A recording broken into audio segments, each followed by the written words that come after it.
Digital first or retail first? Today's guest has done both approaches for his skincare brand and shares experiences that will help you decide what the best path forward is for your business. He has a unique background and shares some entertaining stories as well that you're sure to enjoy. Are you looking for new ways to make your sales grow? You've tried other podcasts, but they don't seem to know.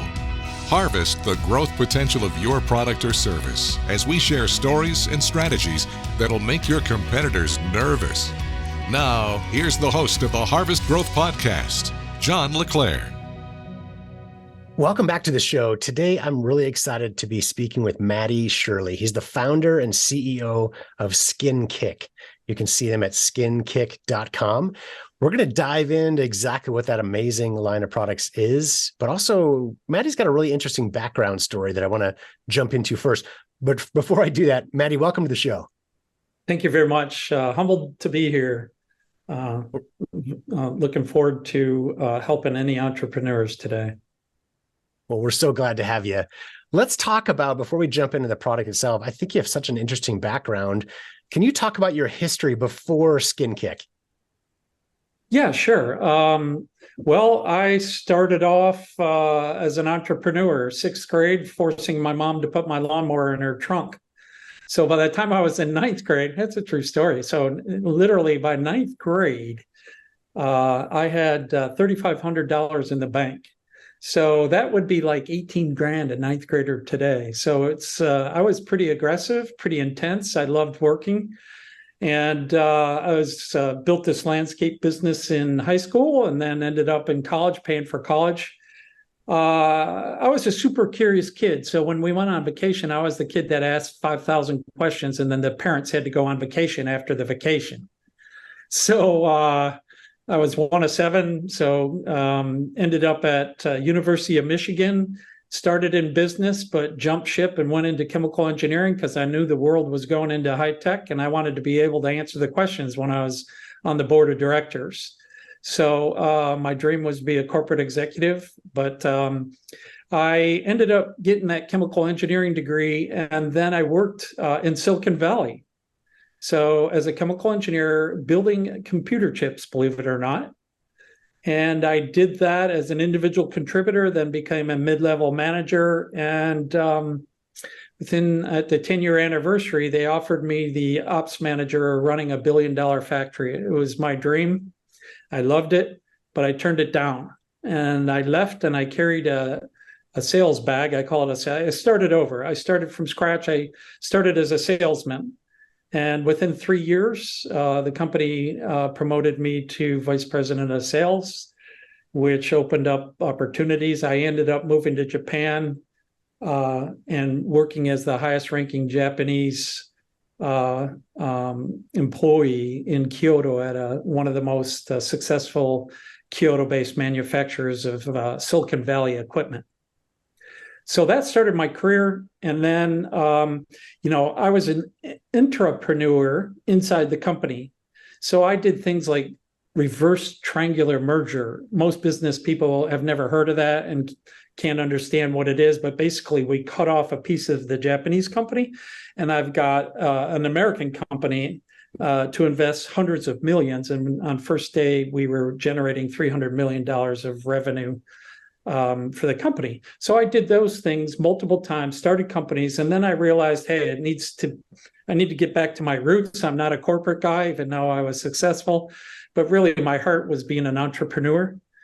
So I started from scratch and built a skincare company. And today it perhaps is one of the most differentiated skincare companies in the market. You were in Japan for several years. How long were you there for? Well, I lived there with the kids for 3 years. So turns out my kids are fully fluent. I'm just kind of hanging on with the language, it has to do with age. But I worked for a Japanese company for 14 years. So SkinKick, let's shift gears a little bit. So this is your background you just shared with us, and then you developed this amazing line of products. Can you tell us about SkinKick? What is it and how'd you develop this product? Yeah, so SkinKick is a natural skincare brand. So SkinKick was I got into create skincare because I realized there's a huge opportunity what's being offered to people today. So we're problem solvers. I'm a problem solver. So I identified what I believed were the top 3 problems. And the number 1 problem is the skincare used today is simply not effective. Every woman in the world wants to look like the ad in the advertisement for skincare. They just want to look better. Men too now. Men skincare is becoming popular too. Our look, our confidence is tied to our looks, especially with the advent of the cell phone. So looks are very, very important. It sets our image. So effectiveness is number 1. Number 2 is the products being offered are extremely complex. They come up to 8 steps. I can't imagine doing 8 things in the morning to put it on my face. But women are willing to do that because they're willing to pay the price to get beautiful, healthy, glowing skin. And then the third thing is being a chemical engineer. I saw over and over how harsh chemicals and sometimes toxic chemicals can impact the body, especially women at work. And so the products that are on the market aren't necessarily safe for your skin, for your health, or the planet. So I showed up to address those 3 problems. And I did it by bringing, believe it or not, bringing the high technology out of Silicon Valley. And I combined it, I connected with a PhD scientist who his IQ is a couple points over from mine, but he has the knowledge and studied with the med students at UT Southwest, strong comprehension of the skin cell. So the combination of high tech from Silicon Valley plus PhD science and skin cells, plus we both love natural botanicals. So you can build extremely effective, simple and safe products that are natural. And in fact, we are 99% natural. Does that help? Yeah, no, absolutely. And I think the natural side, I talk to a lot of inventors of products that come up with something that's natural, safe, healthy. The hard part is making it now effective as well, right? So how did you, I guess, cross that bridge and truly innovate this product to make it not only safe, but also to work really well? So that's extremely key to SkinKick. Traditional skincare, somebody died from cancer, so they say it's the skincare or the hair care. So they Google ingredients and they say, oh, green tea, let's stick some green tea in it. Oh, snail mucin, let's put snail mucin. And just recently, over the last 2 months, Halloween's coming up, so they're selling these pumpkin products. SkinKick's 100% different. What Dr. Bill Province did is he identified what it takes to keep a skin cell healthy. What does that mean? So we're not identifying the ingredient. What we're doing is identifying what the ingredient has to deliver. So what vitamins, which nutrients, which omegas are required to keep a skin cell healthy. So with that creates a specification. And if you're a product designer, you always design to a spec or a specification. So we had the specification of vitamins, nutrients, and omegas that we wanted. We call it Vino, vitamin, nutrient, omega, Skin Vino. So once we set the Skin Vino, we simply Googled the world for which ingredient can deliver the highest concentration of Skin Vino. It was a stroke of brilliance that Dr. Bill came up with this, because what it leads to are an ingredient list and essentially becomes a formula that's highly effective. It doesn't have stuff in there that is filling space or not really required. Everything has a reason for being in there. So it lends itself to formulas that are extremely effective. So we call it naturally smart formulas. So they're effective not only for acne, problem skin, meaning not only effective for problem skin, but also effective for acne, rosacea, eczema. But at the same time, we can do anti-aging or what we call skin renewal. So the fact that we're natural allows us to do acne plus skin renewal at the same time. So we can clear your skin and we can renew your skin at the same time. It's really profound, and it's an innovation.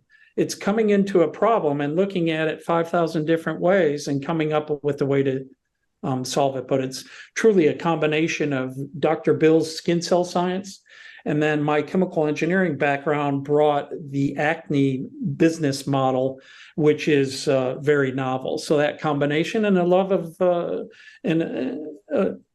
and understanding that natural botanicals can be very powerful if you select the right ones and make the right formulas. And I love on your website how you really focus on benefits. So we talk a lot on my show, and people that have worked with us in the past really know that our with marketing, we always teach that it's all about benefits more than features, right? So it's, the facts or ingredients that are in a product are important because they deliver the benefits, but what consumers ultimately care about are how you're helping them. I love how you turn that, for us, it's about when we craft videos or marketing campaigns, it's making sure that they're benefit focused. I loved how you talked about the product development being like that as well, where it's focusing on the benefits or what you want it to do first, and then going back to find the ingredients, unlike so many others where it's, like you said, they're chasing the trends, right? Green tea is in every skin product right now. It appears natural. Let's jump and put that in our product as well. But it's about, okay, let's find effectiveness first for the end result we're looking for. And as I look at your website, one cool thing that I see on there is a chart that you do, and it's really about, you've got this simple formula or things to look at. Do I care about breakouts versus acne or rosacea, cystic acne, anti-aging, et cetera, and a simple checklist. Okay, those are the benefits. Which product or which duo package answers those in a super simple way? So I love how you've done that. Again, focused on benefits first, and then I can click and find much more information on how it works, et cetera, but focus on what my problems are maybe as a potential consumer first. So anyways, great example of being effective in your development process. Thank you for the feedback. As many entrepreneurs know, we typically don't get feedback until the product sells. So it's nice to hear, and thank you for that. Yeah, we put a lot of thought process, but that kind of know-how comes from our backgrounds, from building a computer chip, building a product. I literally have experience in every facet of running a business, and combining with a PhD scientist, right, that understands and studied skin cells for years. So that combo really sets us up for creating innovations. And innovating in skincare has been a dream. It's just something that I love. And when people call me up and say the product work, it just makes me melt. Let's shift a little bit from the product now to the business side or the marketing side, because I think you've got a really interesting story there as well. So you did an initial launch and had what many would consider a breakout success, getting on Target store shelves, among others, in brick and mortar, and had an opportunity now to relaunch the product. And I'd love to talk about your learnings, maybe what you do differently today versus when you first initially launched the product a few years ago. Very good question. So we have many lessons, and we don't ever really believe that failures are bad. We believe, one, they're not failures until you give up. And failures are actually opportunities to learn, opportunities to improve, opportunities to differentiate.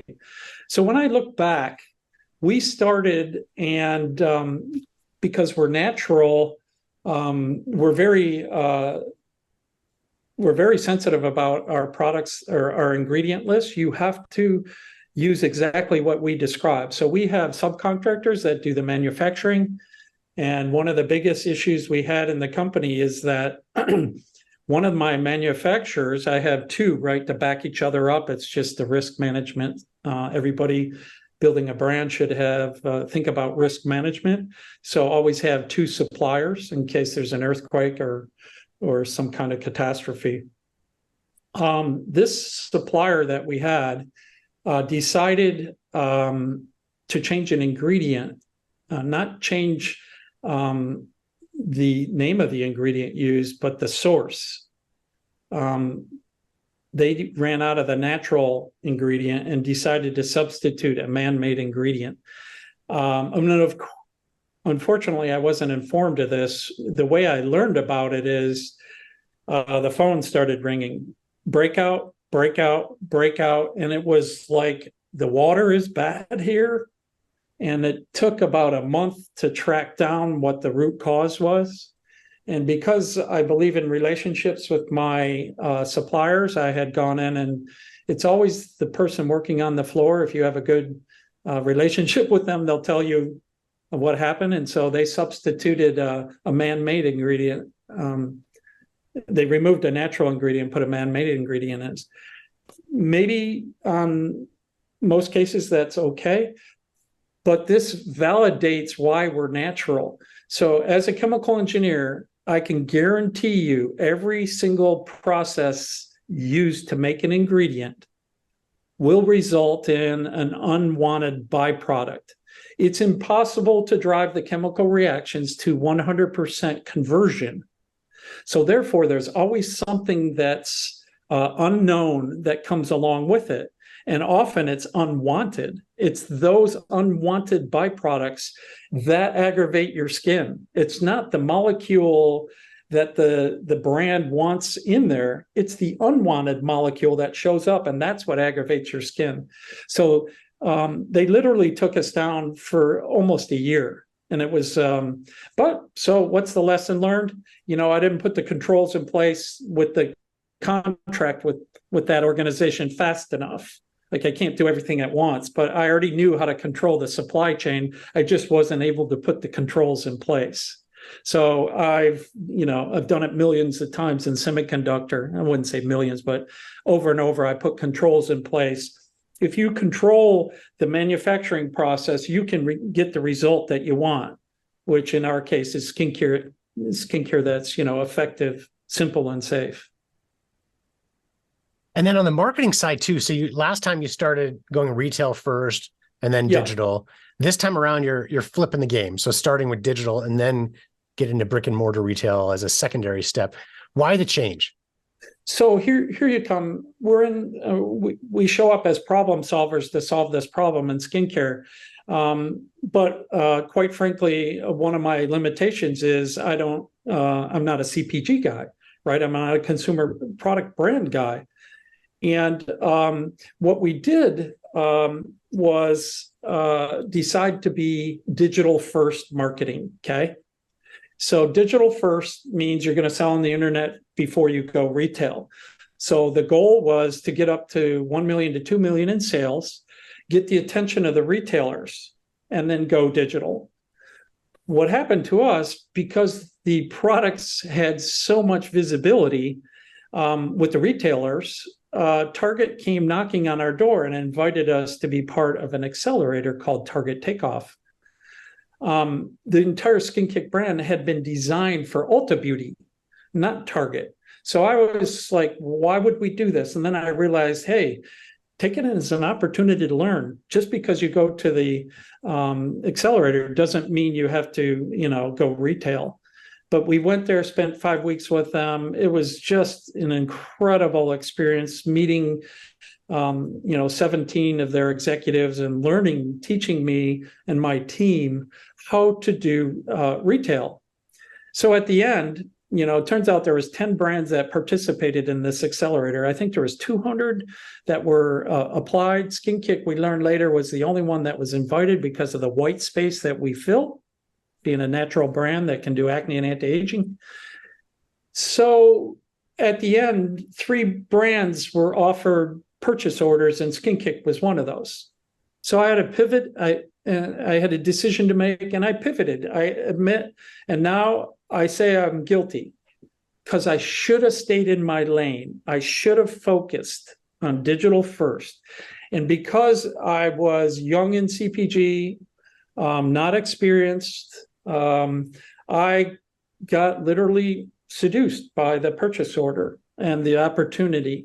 And that was a huge mistake. The reason it's a mistake is if you want to be successful at retail today, you have to be successful at digital.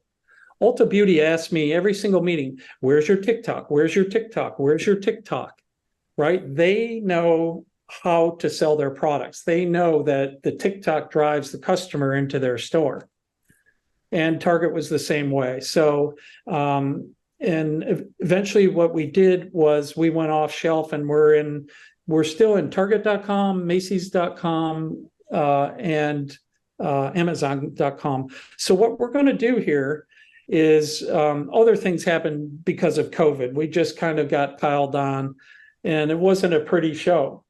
But we came down, our sales came down, and we're in this neutral. Even our investor had issues. He actually died of the Pfizer shot. But unfortunately, that's the cards we were dealt. And during the time to find a new investor, we have collected incredible amount of marketing collateral.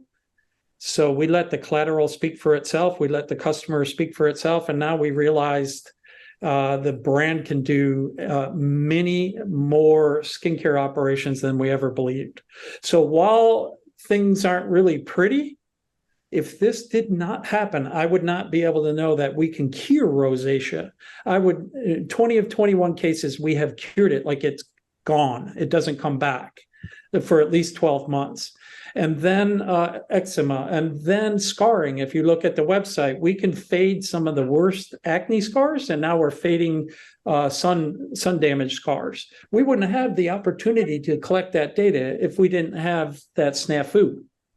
So every snafu is an opportunity to improve your product, improve your brand, improve you as a person. I can say I'm a better CPG marketer than I was before. But yeah, it's all lessons learned.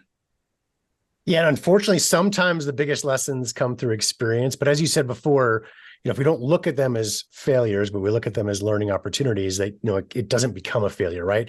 It's a pivot, and we learn and can turn the business towards growth rather than concerns or issues along the way. I like one thing that you said. I want to emphasize is the on the shelf versus off the shelf in retail, right? So oftentimes we think we're successful just because Target or another big retailer says yes and puts the product on the shelf. But as you mentioned, the real goal, all that really matters is how quickly it goes off the shelf, right? Getting people to buy. And there's got to be some vehicle toward awareness, right? To drive awareness. Digital marketing, digital campaigns are very effective at doing that. TV still works, right? But whatever makes sense for your individual brand, making sure that there is a marketing campaign sitting on shelf, unless it's a me too, right? If you've got something that looks like everything else, but it's a little bit cheaper, that's not our audience, right? For true innovators, for different products, it's we've got to get the story out there, and marketing is definitely part of that. Agreed, 100%. So Matty, are there any resources that you recommend to our audience, things that have been helpful for you in your journey?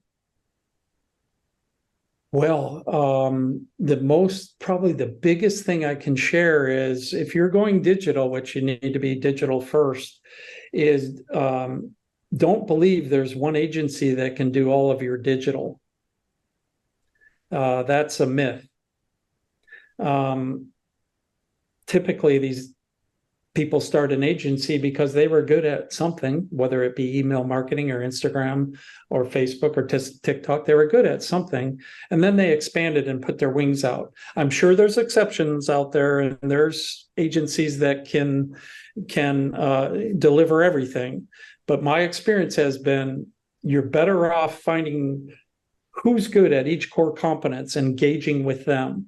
When you're a $100 million brand, I'm telling you, the agency that you can afford will be a $100 million agency that you can pay them $100 million a year. But when you're a startup, you have to be scrappy. So find the person who's great, person or company that's great at TikTok.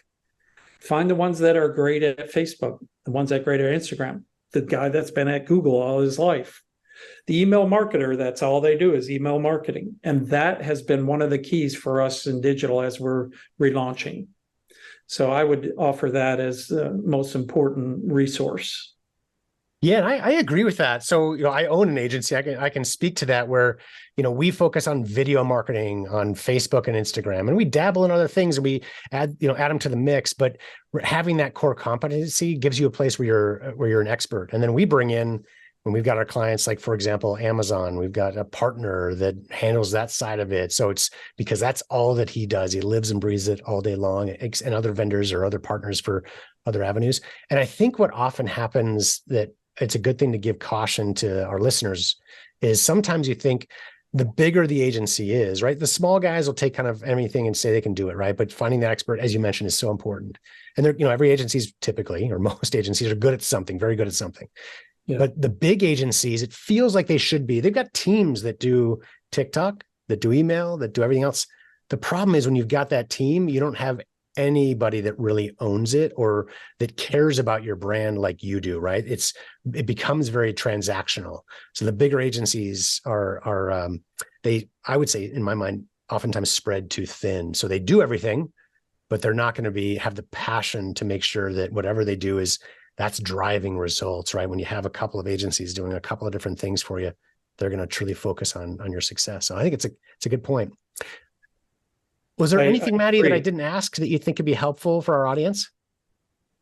Oh, I would say it's critical to be mission focused. So SkinKick is extremely mission focused. So it may sound trite. I mean, the young girl who said, look, this is self-esteem in a bottle, right? I've never had clear skin or confidence. With my clear skin and confidence, I went and won the lead role in the school play. You need to call this self-esteem in a bottle. Well, all my life, I've been all about children and women. So children that are abused and women that have been abused, or now I'm getting into trafficked. So I went with our self-esteem in a bottle. I went and identified a woman that had been abused as a child and got healed, and then a woman who'd been trafficked. And I asked each of them separately, of course, what would your life look like if you had a little bit more self-esteem? It's a bold question, but I was comfortable with who they were, and they had been on the path to healing, and so they were very healthy adults. And both of them said the same thing. Look, if I had more self-esteem as a kid, right, I could have stopped it earlier. And the one that was trafficked said, you know what, I made bad decisions because I was depressed. I didn't, the same thing, talking about confidence. So my vision and the vision of SkinKick is clear skin leads to confidence. Literally, there's a direct correlation. I feel better when I had a breakout with acne, I couldn't go into Ulta Beauty. No way. How's the CEO from this company going to be there? So clear skin leads to confidence. Confidence leads to better decisions. Better decisions lead to harmony. A world with harmony, one with more love and less hate. And that is what we're about. I just want to, the timing can't be any better to bring a product in that can bring more love to this world. Please check out the website. If nothing else, even if it isn't a fit for you or a member of your family, it's a great website. And as I mentioned before, Matty does a great job of getting the benefits onto the site as opposed to features, or in addition to the features, right? But that initial focus on benefit, so you'll get some learnings. It's always great to check out when other people do, or other businesses are doing good work. Check it out. You can learn from it and apply to your own business. I want to mention one more thing. I love that you brought up the self-esteem issue. And I think especially with women and with kids, I've got 4 kids of my own, and obviously I don't care as much about my appearance as others might. But I look at my wife and my daughters, especially, and kids, that, I mean, it's the visual outside appearance is such an important part. Like I just have to bring a quick story. A couple of weeks ago, my wife told me I had a piece of Kleenex on my face or whatever. And I don't know, from whatever, a speck or whatever it was. And like 2 hours later, she's like, you still have that? I'm like, I washed my hands in our bathroom. I brushed my teeth, but I don't really look in the mirror, right? I don't care. But my kids spend so much time looking in the mirror. My wife does, of course, putting on makeup, et cetera. And it's different. The outward appearance is such a part, or can be such a part of our self-esteem. Maybe it should be more for mine, as I mentioned. But what a beautiful goal of a company of increasing self-esteem. There's other things that can be done internally too, right? But help you improve the way you feel about your outside appearance is a wonderful thing you're giving to the world. So thank you, Matty. I appreciate that very much. There's, when I get that phone call, and it comes almost every day now that, hey, you changed my life. That's where I hit that bell or whatever you got. I know I've done my job, right? You've impacted my life. I feel good in my skin. I mean, those are words that just make my day. That's what I live for. So let's change this world together. I appreciate you having me on. Really, look forward to working with Harvest Growth. If there's any entrepreneur or any business person that needs support, feedback, a vote of confidence, please call me. I'm very accessible 24/7, quite frankly. And I want to lift others up. I want to lift everybody up. We can do this. Well, that's very clear in the way you run your business and in sharing your time with us today. So thanks again, Matty. Really appreciate it. Everybody have a good day. All right. Bye-bye. For the listeners, be sure to go to skinkick.com to learn more. And be sure to check out harvestgrowth.com to see other episodes we've recorded. But if you'd like to take a shortcut and learn the process that we've used to successfully and profitably launch hundreds of campaigns since 2007, download our secret sauce product marketing campaign cheat sheet at harvestgrowthsecretsauce.com. Or you can set up an appointment right from our website to speak directly with a member of the Harvest Growth team in a free one-on-one consultation.